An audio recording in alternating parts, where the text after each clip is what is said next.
Oke guys, welcome back. Kita sekarang lanjut ke materi selanjutnya. Kita bakal bahas soal macroeconomic indicator, indikator ekonomi yang selama ini kalian lihat di sosmed, di Twitter dan di mana-mana di akun akun kripto mau akun apapun. Belakang ini lagi rame banget nih soal ngomongin soal macroeconomic indikator, entar hari CPI, NFP dan lain-lain tuh sering banget ya. Malah dipakai momen untuk berjudi kadang-kadang sama orang-orang ya. Itu yang salah ya. Ya kali ini kita akan bahas secara singkat mengenai indikator-indikator ini fungsinya apa aja, terus juga ya nanti kita kalau misalkan baca indikator ini gimana dan harus bereaksi seperti apa gitu. Oke, pertama apa itu indikator ekonomi ya? Indikator ekonomi sebenarnya merupakan suatu data statistik ya yang merepresentasikan keadaan ekonomi suatu negara atau suatu tempat gitu. Simpelnya seperti itu. Nah, ini indikator ekonomi sendiri kebagi menjadi dua kategori. Ada leading indikator, ada yang lagging indikator. Apa tuh Bang maksudnya? Oke, yang leading indikator itu ya fokusnya adalah projecting the futures ya, bukan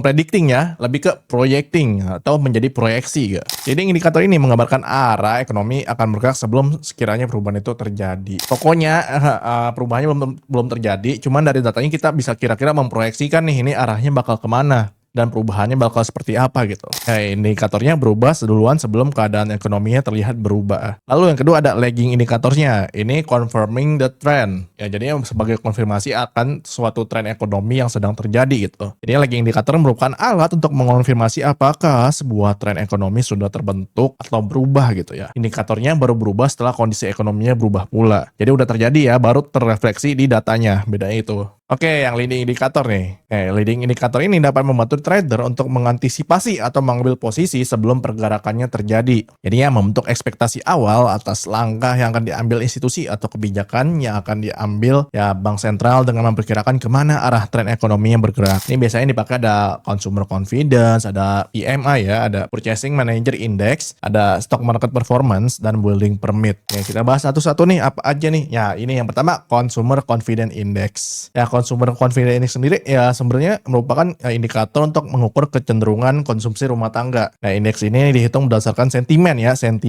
rumah tangga terhadap keuangan mereka dan ekonomi suatu negara secara general. Jadi ya biasanya lewat survei ditanya-tanyain kira-kira kondisi ekonominya seperti apa, terus juga kira-kira kondisi ekonomi negara gimana, kalian bisa survive apa enggak dan lain-lain gitu. Nah, ini nanti bakal diukur dengan angka 0 sampai 100 ya. Biasanya cuma rata-rata untuk angkanya ya bakal di mediannya itu rata-rata di 100. Kalau misalkan di atas 100 itu menggambarkan optimisme di mana rumah tangga ini atau orang-orang lebih cenderung untuk spending uangnya karena mereka optimis nih terhadap ekonominya ya, dan menggambarkan berarti ekonomi sedang baik-baik saja trennya. Meanwhile kalau angkanya di bawah 100 itu menandakan ya sebaliknya ya, ekonominya sedang ya lagi turun, sedang melambat atau sedang tidak baik-baik saja. Jadi mereka lebih cenderung saving atau menabung ketimbang spending gitu ya. Ini consumer confidence index. Lalu ada purchasing manager index. Ya, ini ya buat ngukur keadaan ekonomi juga. Cuman ya mengukurnya itu lewat perubahan bulanan pada aktivitas ekonomi di sektor manufaktur ya. Nah, ini sama juga, ini berdasarkan survei bulanan. Cuma yang sebelumnya kan kalau yang sebelumnya itu kita surveinya untuk rumah tangga. Kalau ini kita ke manajer-manajer yang ngatur supply chain ya di berbagai industri. Angkanya range-nya sama 0 sampai 100. Cuma ini untuk cara bacanya, jika ada angka indeksnya di atas 50 berarti ada pengembangan atau expansion dari manufakturnya yang menandakan ekonomi sedang baik. Meanwhile kalau angkanya di bawah 50 sedang ada kontraksi atau ya itulah agak melambat atau mengecil ya perkembangan manufakturnya gitu. Next ya building permits, ini paling gampang ini. Kalau di Indonesianya kita familiar dengan namanya IMB ya, bukan Indonesia Mencari Bakat. Izin mendirikan bangunan. Jadi ya udah ini izin yang dikasih ke perorangan atau ya institusional dari pemerintah untuk membangun sebuah bangunan. Nah, ini bisa mengukur juga keadaan ekonomi suatu negara ya. Nah, pokoknya kenaikan pada angka indeks ini menggambarkan optimisme terhadap ekonominya yang mengisyaratkan potensi pertumbuhan ekonomi masa depan. Jadi building permitsnya naik ya ada potensi juga sektor-sektor ekonomi lainnya bakal growth juga, kayak GDP-nya bisa naik juga potensi itu. Nah, selanjutnya ya sebenarnya kita bakal bahasnya ini untuk stock market performance ya, cuma di slide-nya nggak ditampilin. Nah, jadi ya stock market performance atau ya performa dari suatu indeks saham ini suatu negara itu bakal ngegambarin ekonomi negara itu ke depannya ya, karena leading ya. Jadi gini, misalkan biasanya dipakai kode US ya, kita pakai indeksnya S&P 500. Kalau S&P 500 performanya sekarang bagus, ya bisa diproyeksikan nanti untuk ke depannya ya confidence terhadap suatu negara, terhadap ekonominya itu sedang tinggi-tingginya. Maka potensi di masa depannya ya, ekonomi negara itu bakal meroket ya. Familiar ya.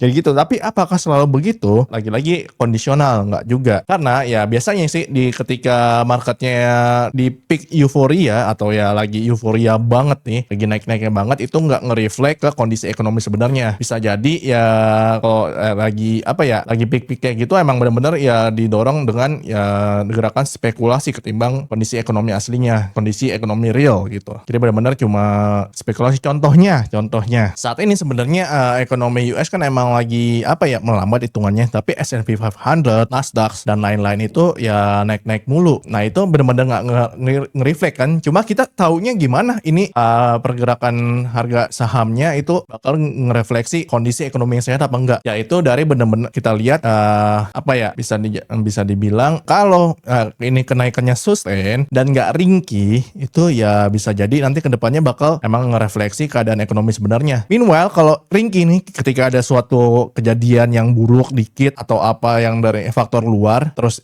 ngaruhnya langsung lumayan ke stock marketnya, itu bisa jadi pertanda kalau memang ya kenaikan atau performa stock marketnya tidak menggambarkan keadaan ekonomi aslinya. Ini terjadi juga kemarin di IHSG, ketika kita merayakan IHSG ATH mulu 9.000 ya, tembus 9.000. Tapi ketika ada faktor X, faktor dari luar ngehantem, tiba-tiba langsung turun kan ke under 8.000 kan. Itu ya menandakan ekonominya ringkih dan kenaikannya tidak disupport dengan ya kondisi ekonomi yang baik. Fundamentalnya tidak ada. Benar-benar ya spekulan aja. Bisa jadi ya karena emang ekonominya lagi jelek, terus juga orang-orang susah nyari duit, akhirnya untuk nyari duit mereka masuk untuk spekulasi di stock market atau di bursa saham gitu. Karena emang sudah hopeless terhadap ya lapangan pekerjaan dari pemerintah gitu. Jadi ya pekerjaan yang ada tidak nge-cover daily expense mereka jadinya. Begitu ya untuk stock market performance. Jadi emang kondisional, selalu menggambarkan keadaan ekonomi sebenarnya. Itu ya. Sekarang kita lanjut ke lagging indikatornya. Ya ini kebalikannya tadi. Lagging indikatornya berperan sebagai konfirmasi atau penegas bahwa tren ekonomi sudah terbentuk gitu ya. Bukan untuk keperluan prediksi, tapi untuk validasi apakah perubahan yang sudah terjadi di market atau belum. Apakah ada continuation dari tren atau tidak gitu ya. Yang biasa digunakan ada GDP atau di Indonesia PDB. Terus ada inflation rate. Inflation rate yang sering dipakai itu ya PI biasanya. Terus ya itu yang dipakai untuk ekonom sama retail pada umumnya ya. Tapi untuk Fed mereka biasa pakai personal consumption expenditure atau PCE. Terus juga yang biasa kita gunakan ada employment dan unemployment rate gitu ya. Employment rate-nya ini biasanya kita ukurnya pakai NFP gitu. Oke, kita masuk ke pertama GDP. Ya kita nggak bakal deep dive ke dalamnya. Kita bahas kulit-kulitnya aja nih. GDP itu merupakan total dari keseluruhan produk dan jasa yang diproduksi suatu negara dalam jangka waktu tertentu. Biasanya dihitungnya per kuartal atau per tahun. Nah, GDP ini biasa dipakai untuk mengukur kesehatan ekonomi suatu negara. Ini ada rumusnya nih. GDP-nya itu consumption ditambah investment ditambah government spending dikalikan ekspor dan yang sudah dikurangi dengan import. Atau ya kalian bisa lihat sendirilah ini rumusnya seperti apa. Nah, cuma ini ya nggak semua angka yang ada di sini itu ya posisinya sama. Ini udah ada cheat sheet-nya nih. Kalau growth dari GDP-nya naik, tapi itu naiknya didorong dari pertambahan konsumsi dan investasi, itu bisa menunjukkan growth-nya emang bagus dan emang bakal sustain. Ya bisa dibilang negaranya emang secara fundamental sehat. Meanwhile kalau growth-nya itu didorong dari government spending, biasanya nanti trennya kurang sustain, nggak benar-benar menggambarkan ekonomi fundamental ekonomi negaranya itu kuat. Karena apa? Ya udah, ya government spending kan ya bisa jadi emang benar-benar mereka si pemerintahnya ini ngasih kebijakan fiskal buat spending itu, ngasih biasanya ya kayak stimulus dan lain-lain. Jadi benar-benar ya artifisial itunya, untuk growth dari ekonomi artifisial, bukan benar-benar karena sektor real atau real demand gitu biasanya. Contohnya lagi ya seperti di Jepang sekarang. Di Jepang kan emang kondisi ekonominya lagi turun-turunnya kemarin tuh. Terus ditambah dengan Perdana Menterinya Sanae, Perdana Menteri barunya, dia mau ngasih stimulus ekonomi karena ekonomi lagi ya memburuk. Cuma untuk ngasih stimulus ekonomi mereka kan pasti butuh uang lebih, dan saat ini mereka uangnya nggak ada. Meanwhile utangnya lagi udah numpuk. mau nggak mau mereka nyari duitnya dari mana? Ya udah, nerbitin surat utang lagi. Lagi-lagi emang untuk secara apa ya? Secara fundamental kurang bagus. Cuma kalau apakah nanti ketika kalau stimulus duitnya masuk ke masyarakat terus dibelanjakan, ya GDP-nya bakal naik kelihatannya. Cuma itu bukan yang sustain, ternyata tidak sustain. Gitu ya. Jadi ini kalian bisa itu melihat nih signifikansi angka-angka yang menjadi penyumbang GDP ini. Masing-masing ya posisinya berbeda. Kita lanjut ke ini yang favorit para trader dan abang-abang ya, CPI, Consumer Price Index. Ya pokoknya ya CPI mengukur inflasi suatu negara dari sisi konsumen lewat perubahan harga barang dan jasa. Bedanya sama PCE apa bang? Kalau PCE itu kalau ini kan dari sisi konsumen lewat perubahan harga barang dan jasanya. Kalau PCE yang biasa dipakai Fed itu mereka mengukurnya dari konsumsinya, dari spendingnya. Kira-kira apakah ada perubahan dari spendingnya, dari spendingnya untuk barang-barang pokok dari bulan ke bulan, itu PCE. Meanwhile kalau untuk CPI-nya emang dari harga barangnya gitu ya. Tuh, bedanya gitu, CPI dari harga barangnya, PCE biasanya dari jumlah spendingnya gitu. Ya sebenarnya harga barangnya bakal ngaruh juga kan ke jumlah spending, cuma hitung-hitungannya aja yang agak berbeda. Ya biasanya sih untuk CPI ini ada 8 kelompok tuh basketnya, bisa dibilang biasanya disebut sebagai basket untuk barang-barang atau jasa yang masuk ke perhitungan CPI. Ini ada housing, ada apparel itu ya pakaian, terus transportasi, pendidikan, makanan, rekreasi, kesehatan, dan lain-lain. Kalau itu berdasarkan grup majornya ya. Cuma biasanya kalau bobotnya itu yang paling besar sebenarnya food itu bobotnya 13% sendiri, energi sekitar 6% sendiri, dan sisanya yang lain 80%. Nah ini pembagian berdasarkan bobot ini bakal ngaruh nanti ada lagi CPI dibagi dua ke CPI dan core CPI. Nah CPI ini emang bener ngitung semua nih yang ada di sini nih kategorinya. Tapi kalau core CPI perhitungannya